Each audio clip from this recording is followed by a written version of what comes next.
3 కాదు 4 కాదు ఫిల్మ్ ఇండస్ట్రీలో కొనసాగుతున్న సినీ కార్మికుల సమ్మె 14 రోజులకు చేరింది. అయినప్పటికీ వివాదం ఇంకా ఓ కొలిక్కి రాలేదు. దీనికి సంబంధించి ఫిల్మ్ ఛాంబర్లో జరిగిన నిర్మాతల సమావేశం కూడా ఏమీ తేల్చకుండానే ముగిసింది. రేపు సాయంత్రం మరోసారి ఫెడరేషన్ సభ్యులతో ఫిల్మ్ ఛాంబర్ చర్చలు జరపనుంది. ప్రతిసారి చర్చలు జరుగుతున్నా వేతనాల పెంపు విషయంలో ఓ నిర్ణయం మాత్రం కుదరడం లేదు. అయితే మెగాస్టార్ చిరంజీవితో సమావేశమైన ఫిల్మ్ ఫెడరేషన్ సభ్యులు 2 గంటల పాటు కార్మికుల సమస్యలపై చర్చించారు. భేటీలో తమకు ప్రధానంగా ఉన్న సమస్యలను చిరంజీవికి ఫెడరేషన్ సభ్యులు వివరించారు. చిరంజీవితో జరిగిన సమావేశంపై సంతృప్తికరంగా ఉన్నట్లు ఫెడరేషన్ సభ్యులు తెలిపారు.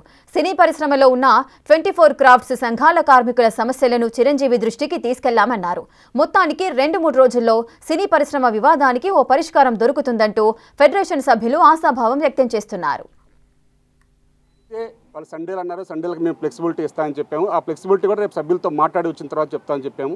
అలాగే 9 to 9 కాల్ షీట్ గురించి పూర్తిగా మాకు దానివల్ల ఎలా లాస్ అవుతుంది, ఎలా కొన్ని యూనియన్లకు బెనిఫిట్ అవుతుంది, అసలు బెనిఫిట్ కాని యూనియన్లు ఏంటి అనేది కూడా క్లారిటీగా మేము అంతిమంగా ఒకటే చెప్పాము. మాకు దానివల్ల ఎంత లాస్ అవుతాము, దానివల్ల ఏంటి, ఆ లాస్కు సంబంధించిన బెనిఫిట్ ఏంటి అన్నీ కూడా క్లారిటీగా వారికి వివరించడం జరిగింది. ఏదేమైనా మా కష్టాన్నంతా కూడా ఈరోజు చాలా కూలంకుషంగా 2 గంటల సేపు ప్రతి ఒక్క యూనియన్లో జరుగుతున్న సమస్యలు ఏంటి, మా మీద పడ్డ నిందలేంటి, మమ్మల్ని ఏ విధంగా కార్డుల విషయంలో కానీ ఇంకా వివిధ రకాల అంశాల్లో ఈ మధ్యకాలంలో వచ్చిన ప్రతి ఒక్క అంశాన్ని కూడా వారు లేవనెత్తారు. ప్రతి దానికి కూడా మేము కూలంకుషంగా వారికి వివరించడం జరిగింది. అంతిమంగా రేపు పబ్లిక్ అందరికి చెప్పిన తర్వాత మరలా ఒక 5గురిని రమ్మని చెప్పారు. మా సైడ్ నుంచి ఒక 5గురు, వాళ్ళ సైడ్ నుంచి ఒక 5గురు వస్తాం, మేము పిలుస్తాను. అంతిమంగా సమస్య పరిష్కారం చేద్దాం. ఏదున్నా మన ఛాంబరు, కౌన్సిల్ మనందరం కూడా కలిసికట్టుగా పనిచేసుకోవాలి. ఏదున్నా నా దాకా వచ్చి మీరు సమస్య ఇప్పుడు వివరించడానికి ఎప్పుడైనా సరే నా డోర్లు తెరిచే ఉంటాయి అని వారు చాలా అసలు ఈరోజు చాలా ఆనందంగా ఉంది. ఎందుకంటే వివరంగా ప్రతి ఒక్క యూనియన్లో ఏం జరుగుతుంది, అసలు ఎక్కడ ప్రాబ్లం ఉందనేది వారు అడగడం మా అందరికి కూడా చాలా సంతోషకరంగా ఉంది. మెగాస్టార్ చిరంజీవితో చర్చించిన అంశాలపై రేపు జరగనున్న ఫెడరేషన్ జనరల్ బాడీ మీటింగ్లో చర్చిస్తామన్నారు సినీ కార్మికులు. నిర్మాతలు పెట్టిన షరతులపైన కార్మికులతో చర్చిస్తామన్నారు. నిర్మాతల షరతులతో ప్రధానంగా 5 కేటగిరీలకు చెందిన కార్మికులకు తీవ్ర నష్టం జరుగుతుందంటున్న ఫెడరేషన్ సభ్యులు కార్మికులతో చర్చించిన తర్వాత నిర్ణయం ప్రకటిస్తామన్నారు. అయితే ఇప్పటి వరకు నిరసన చేపడుతున్నామన్న కార్మికులు ఇప్పుడు దానిని సర్వసభ్య సమావేశం కింద మార్చారు. ఏదేమైనా చర్చల ద్వారానే వివాదాన్ని పరిష్కరించుకుంటామని సినీ ఫెడరేషన్ సభ్యులు చెబుతున్నారు. నిరసన అనే ప్రాజెక్టము ఈ సమస్య పరిష్కారం కావట్లేదన్నప్పుడు జరిగింది. ఇప్పుడు అది సర్వసభ్య సమావేశం అయింది.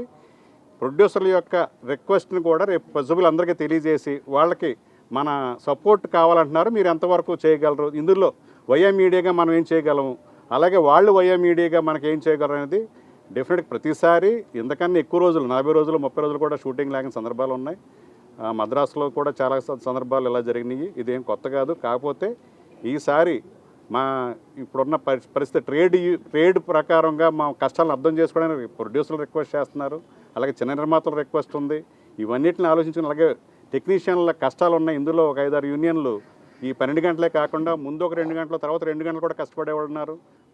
16 గంటలు పనిచేస్తూ ఉన్న వాళ్ళని కొంచెం అది ఒక 5-6 యూనియన్లు ఉంటాయి, వాటిని కొంచెం స్పెషల్ మెన్షన్ చేయండి అని చెప్పడం జరిగింది. మరోవైపు రేపు జరగనున్న సినీ జనరల్ బాడీ మీటింగ్లో సినీ ఫెడరేషన్ సభ్యులు కీలక నిర్ణయం తీసుకునే అవకాశం ఉన్నట్లు కనిపిస్తోంది. మరోవైపు రేపు ఫెడరేషన్ కార్మికులతో ఫిల్మ్ ఛాంబర్ కూడా చర్చలు జరపనుంది. అయితే సినీ కార్మికులు నిర్మాతల మధ్య నెలకొన్న వివాదాన్ని పరిష్కరించే బాధ్యతని నిర్మాతలు ఫిల్మ్ ఛాంబర్కి అప్పజెప్పారు.